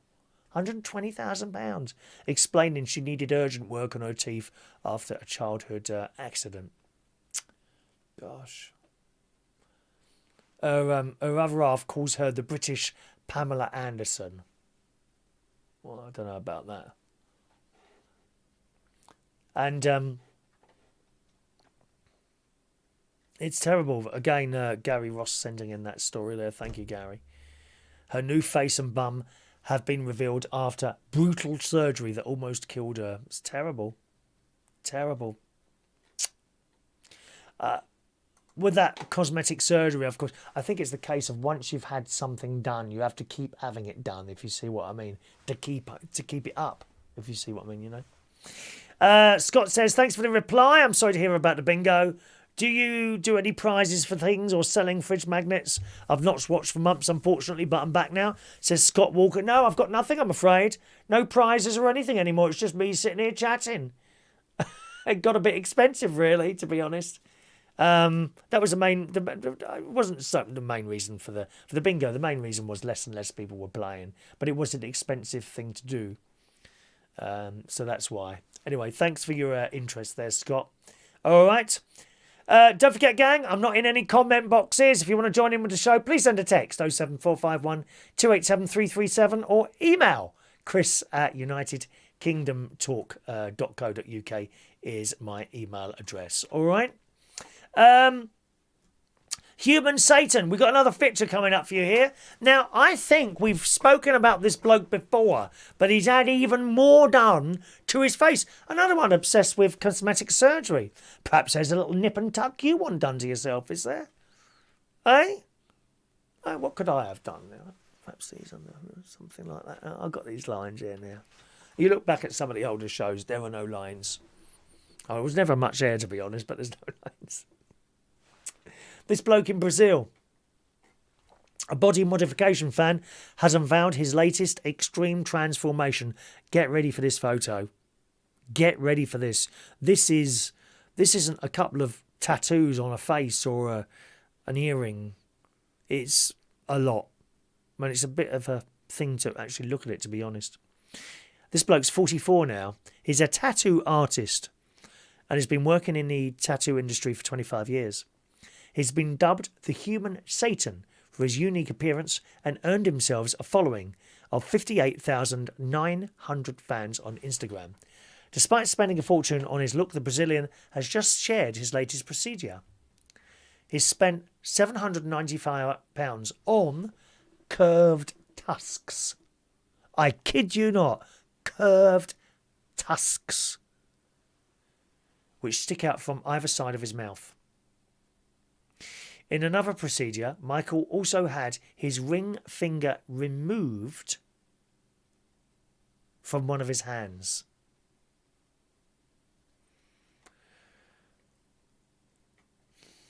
Are you ready for the picture yet? It's not the first time Michael's gone to extreme lengths to change his appearance. I'm sure we've spoken about this bloke before. Previously, he claims to be the third in the world to have the end of his nose removed. So that's something your dad might want, Shania.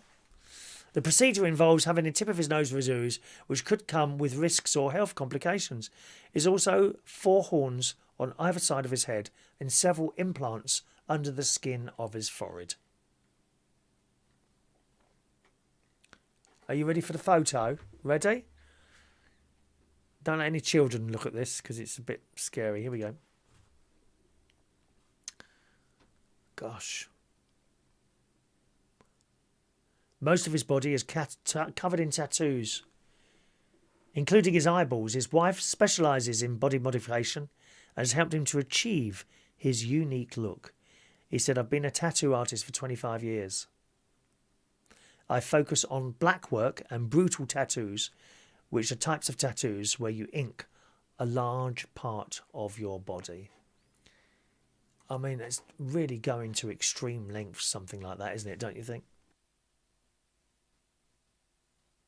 I mean, have you ever had any? I know some of you have got tattoos and that, but would you ever have something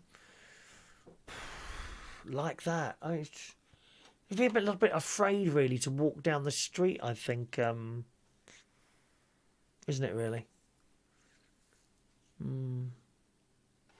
I don't know, darlings. I don't know. I mean, I always feel each and every one to their own, really, to be honest. You know.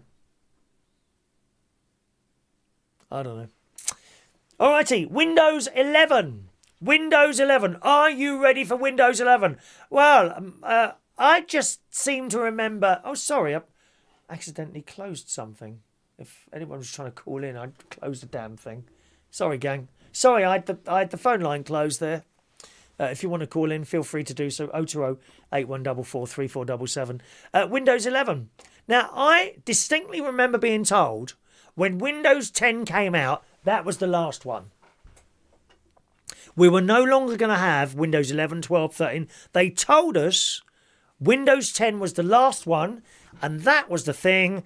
And what would happen is that bits of it would be upgraded, but we wouldn't a big upgrade of the whole thing all over again. You remember seeing that? Just going back to that story, Rachel said he looks like a warthog. He does, doesn't he? He does look like a warthog.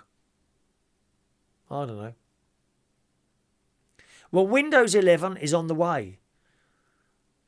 And there's a good chance you won't be able to use it. Are they trying to make us spend money again?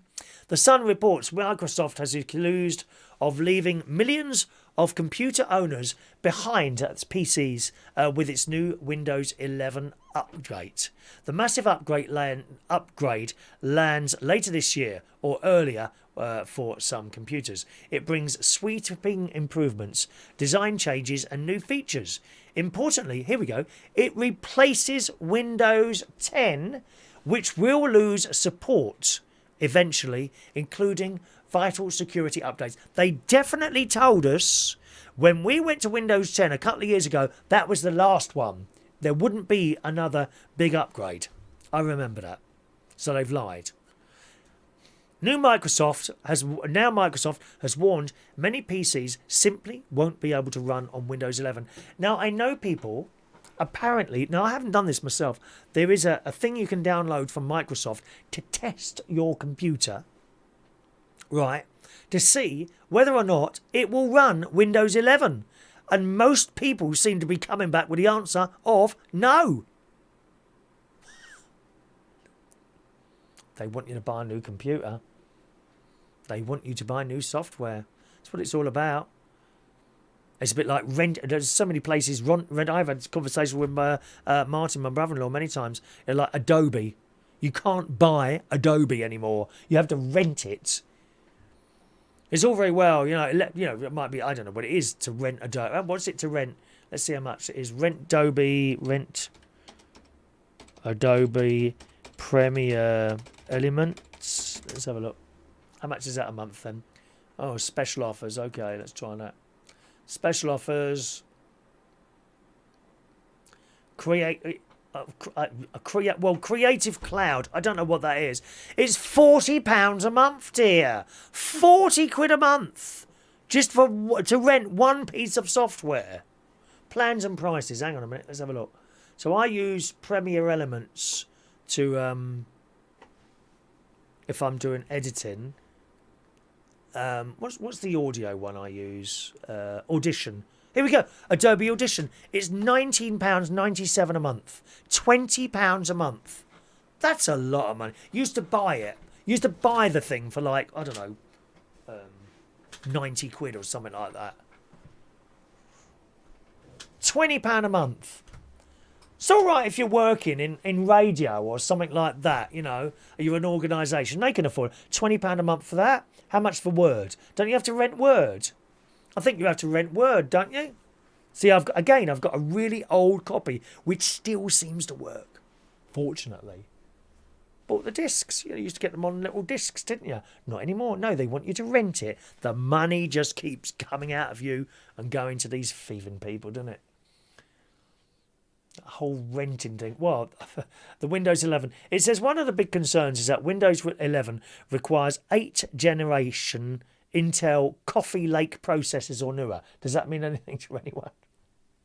I think I've got an i7 in this, so probably mine wouldn't be able to do it. Or if you've got an AMD, and then it gets a bit technical, AMD processors and all that business. But it says here, it will shut out millions of older PCs or laptops that simply won't be able to run the new Windows 11 software. And it says, download Microsoft's own app.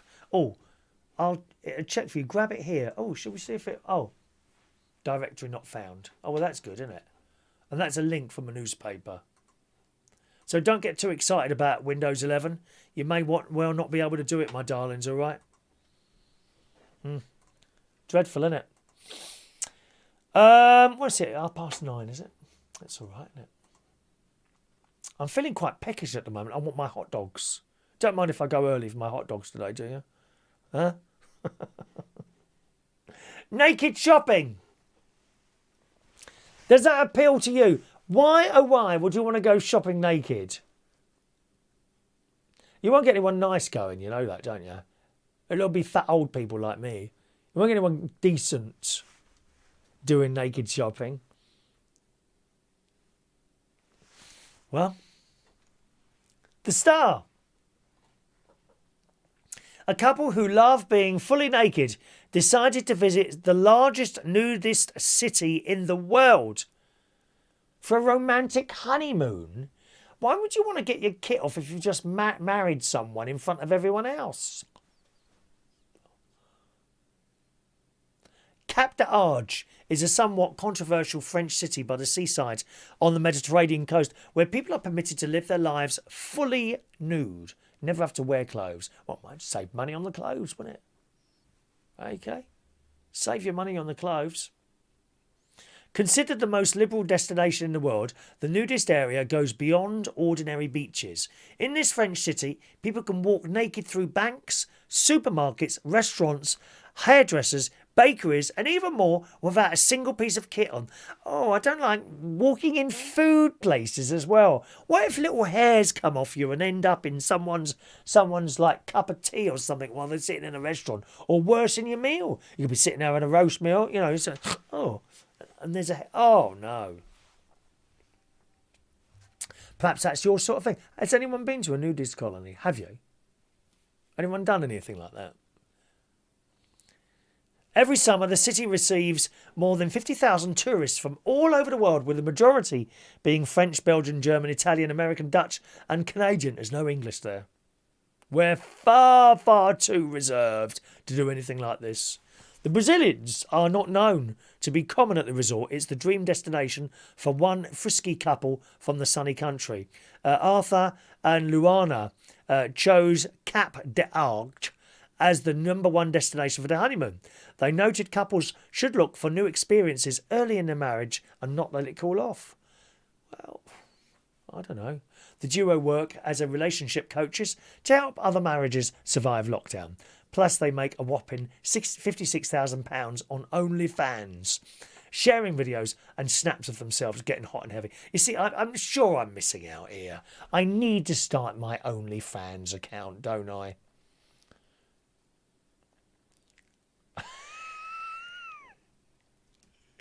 Some of these people, they're making thousands of pounds a month by getting their kit out.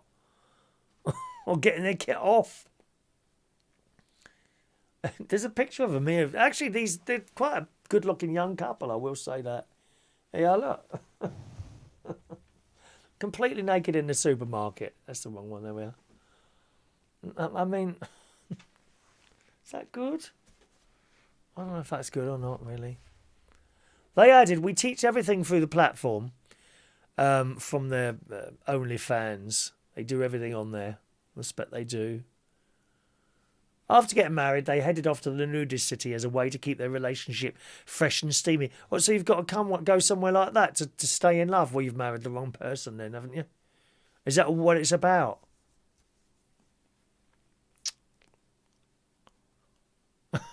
Oh, well. I can't see myself going to anything like that. Good evening to Ollie K joining us. Evening, Ollie.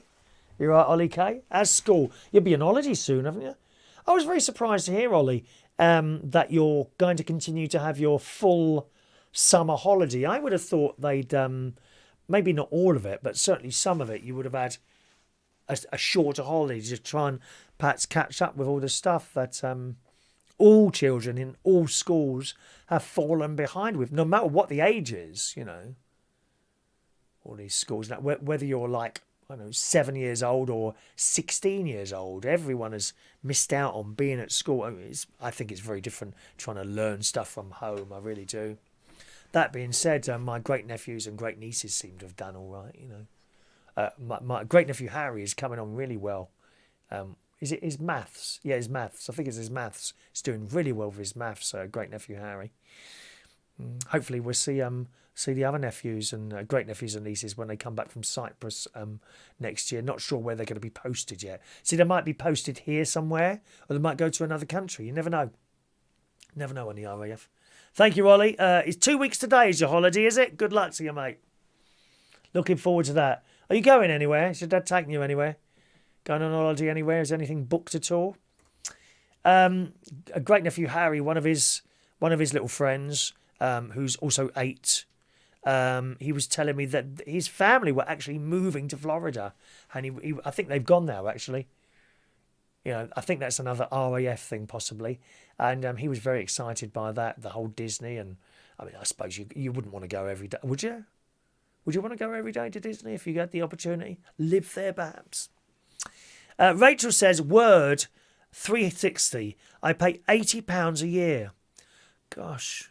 She said, but it's great for all the children's schoolwork and the documents they have to do. Well, I do have Word. Actually, I might be wrong. No, I haven't got Word on here. No, when I changed computers, I decided to try one of the free ones. How am I going to do this? Where is it then? My word processing software is it Libran? Libran? Hang on, let me open something and then I'll be able to find out what it was. Where's a document? There we are. I can't find. Isn't that funny? I can't find anything to open now. Here we are. Document shortcut. Here we are. Let's open something. No, that's the wrong one. Data. There we are. 1 minute. Public documents. Here we go. 1 minute. Videos, downloads. Is it that one? Here. Yeah, here it is. Word documents. And I use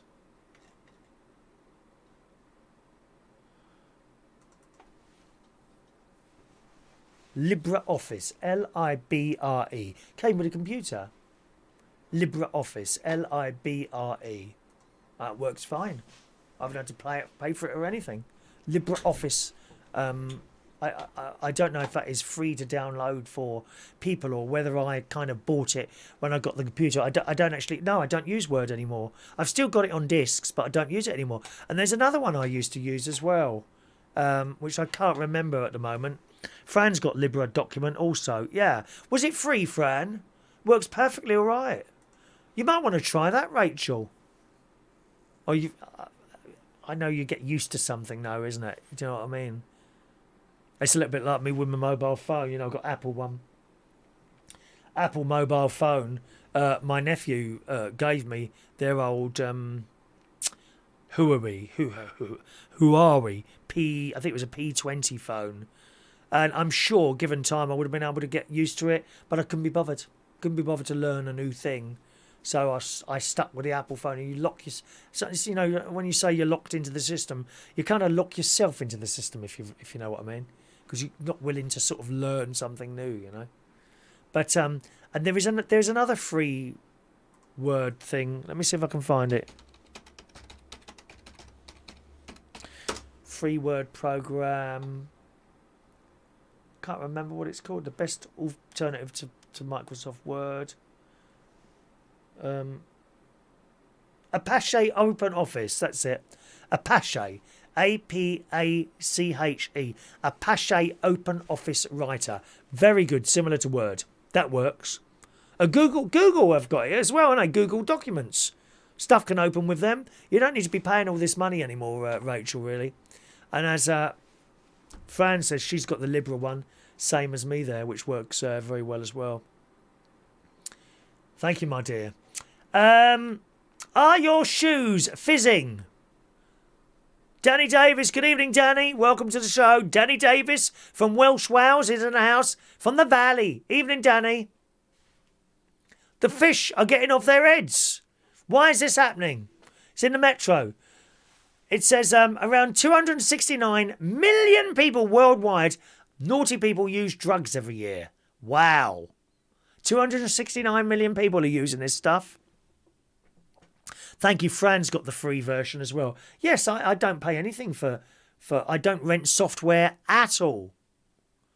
I don't wear software at all. Good evening to Rumble Bumble. All's well here, actually, Rumble Bumble. All's well.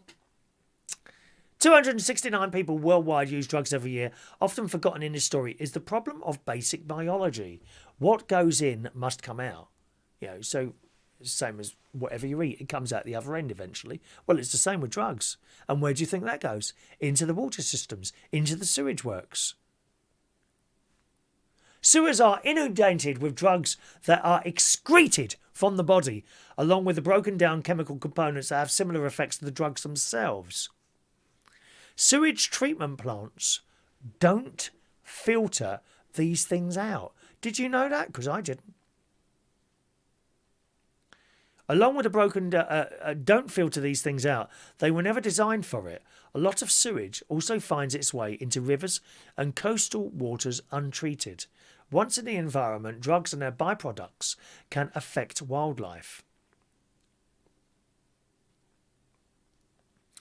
And it says methamphetamine, a stimulant with a growing number of users worldwide, might be affecting wild brown trout. Do you like trout? Oh, George does a bit of fishing, doesn't he, George? He's not with us tonight, I don't think. George does fishing, doesn't he? I wonder if he catches trout. They examined whether concentrations of metamorphines, I can't say it, methamphetamine, and one of its byproducts, amphetamine, which were estimated from other studies that have measured illicit drug concentrations in waterways, could be detected in the brains of brown trout. They also looked at whether these concentrations were enough to cause the animals to be addicted. The fish are getting addicted to drugs now. Oh, you couldn't make it up. It gets worse and worse. The trout were exposed to the drug in large tanks over 8 weeks and then put into withdrawal, going cold turkey in drug-free tanks for 10 days. During that time, the researchers tested the fish's preference for fresh water or water containing metamaphins, I can't say the word, and compared with this, the response of the fish, the responses of fish that had never been exposed to drugs. Of course, the fish that had been exposed to the drug preferred the water that had that drug in it. So basically, they're addicted to the drugs. And that's just fish. That's mad, isn't it? It says, why should we be bothered? If the fish are enjoying the drugs, as they appear to be in the recent study, they may be inclined to hang around pipes where effluent is discharged. So you're eating pooey fish. Oh, dear. It's not good, is it, the world? It's really not good, the world, is it, eh? With the various things that keep happening. How can we ever get out of this? I don't think we can. It's too late now. You know. I just feel sorry for our children's children who are going to have all this mess when they get to sort of our age, which they will do, won't they?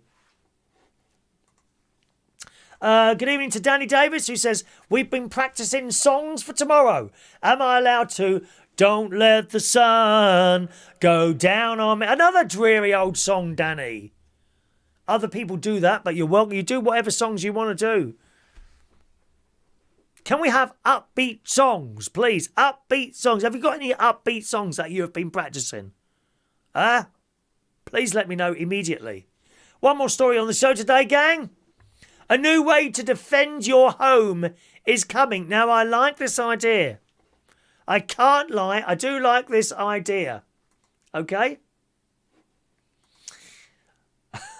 Oh, hang on a minute. Where are we now? The fizz are getting off their head. Are your shoes fizzing? We haven't done that. Are your shoes fizzing? This was an Australian TikTok. You know I like TikTok. Rachel does TikTok, don't you, love? A woman's reaction when she discovered why her foot was fizzing in her trainer has left viewers feeling nauseated and disturbed. Are you feeling disturbed tonight? Who's disturbed? Huh? She films herself understandably freaking out and screaming in terror at the horrifying discovery that a leech is in her shoe sucking her blood. Scary. Pulling up her jeans, this lady, Zoe, from Australia, looks at her sock and screams, "Oh my God, there's a huge lump there. What is it?" She panics, screams again before managing to blurt out, "I don't want to look." She then pulls up her sock and finds the chilling sight of flesh blood dribbling down her leg. Now, this is, you see, what did I say to you the other night? You know, you're going to be very careful going in water, especially if you're abroad. They've got animals and creatures there that you've never seen and we don't know exist. And I said to you the other day, didn't I? You know, you go in there and I've seen TikTok videos of animals that have gone, when very, very tiny, have crawled into someone's hole, ear, nose, man bit at the front, man or woman bit at the back, woman bit at the front, woman bit in the middle. Animals that have crawled in there and set up home inside your body. And then the first you realise, well, I've got this pain here all the time. You go to the doctor and they pull out a bloody great big worm or something. Oh!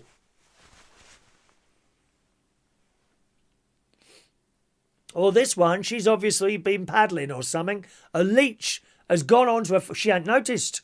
She ain't noticed. Until her foot started fizzing. She says fizzing. She screeches in terror and lets go of the sock. Zoe is then helped by a male friend who flicks the leech off her so it lands on the rug. She then bravely picks up the leech, disgustingly swollen with blood, using a piece of tissue, and the slimy critter flows around trying to find more flesh. Oh. Have you ever seen an actual leech? Anyone seen an actual leech? Anyone? Oh. By the way, if you're not too busy, can you do a little thumbs up like thing at the bottom of this video? Just to help with the YouTube algorithms. Thank you very much. All right. Oh. How horrible. Don't say how she got it off. Would you just pull them off, leeches? Zoe also had trouble with a huntsman spider. Now, they're big. Huntsman spiders are big and they can jump. They will bite you, but not poisonous, okay? You see, I don't think we were ever supposed to live in Australia. I'm sure, because everything is there. The spiders, the snakes, leeches, crocodiles, cuddly koalas, cute and cuddly. No, they're not. Have you seen the claws on them things? Have your bleeding eyes out as soon as you turn your head? Right, one more story then. A new way to defend your home is coming. I've got to have one of these. Families could eat meals designed by artificial intelligence and employ robots to do their washing and tidying around your 3D printed homes in just 15 years' time now. Funnily enough, I saw a news story the other day about these homes. They're made in factories, and I basically transport the bits, put them down on the floor, put them together, bang, a house in a day. I mean, how long those houses will last, I do not know. You know what some of this modern stuff is like? It just doesn't seem to last, does it? It never seems to last. That's some of those old houses you get now. Old pubs. Like the Mayflower where I was the other day. How old is that? 1700, something like that? Beautiful old buildings. You think some of these Barratt homes will be up that long? I don't think so. I mean, I could be wrong. It says artificial intelligence in systems could direct security drones around our fully automated properties, investigating issues such as intruders and devices using more power than they should be, indicating an issue. Robots to protect your house. Hydroponic gardens will be popular, using smart meter-enabled settings to control heat and energy, used to provide the perfect environment for growing herbs and plants. And households won't be caught out with broken down white goods with energy data patterns from smart meters predicting when the washing machine and the fridge freezer will fail. What's the worst thing? Oh, well, can you just... And I know this happens.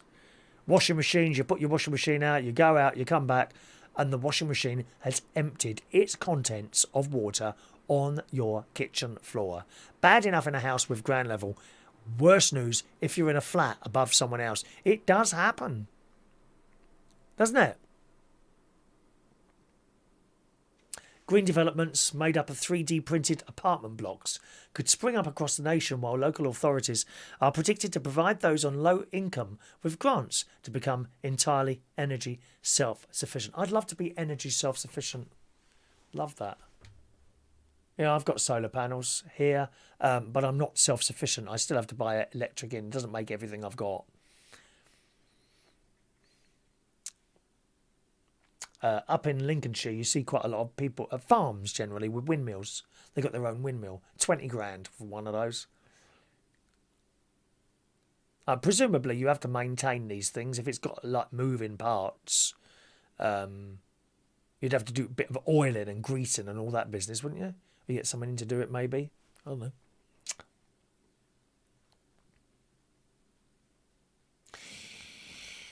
And it goes on more about the sort of renewable thing there. But I quite like the idea of having a little robot going around my house or caravan, keeping an eye on everything. You see, I wouldn't just want it to sort of keep an eye on the property. I would want it fitted with some sort of weaponry device, wouldn't you? So that if anyone thinks they're going to attack or burgle my property, then I would immediately tell it. Oh no, it would be able to do it. It would phaser the person. A phaser directly into their heart to kill them after invading my property. Yes, I think that's perfectly acceptable. Priti Patel would allow that. You know Priti Patel. She don't muck around, mate. She don't muck around. Danny Davis says, Joseph and the Technicolor Dreamcoat is one he might sound. Oh, that sounds all right, darling. I close my eyes, pull back the curtain. Ah, that one. You know what I mean? Yeah. I like the sound of that. Thanks very much for joining us on this Thursday night, boys and girls. Our next chat show for you will be on Sunday night at 8 o'clock. I'm on the radio tomorrow morning. I do hope you'll be joining me for an hour of music, chat and fun. There it is. Tomorrow morning, just after the 9 o'clock news, all right? Reachonair.com tomorrow morning, 9 o'clock. Thank you very much for joining the show today. Thank you those of you that took the time and trouble to like the show. I'll see you for another chat show on Sunday night at 8 o'clock. Thanks for watching and listening. Good night.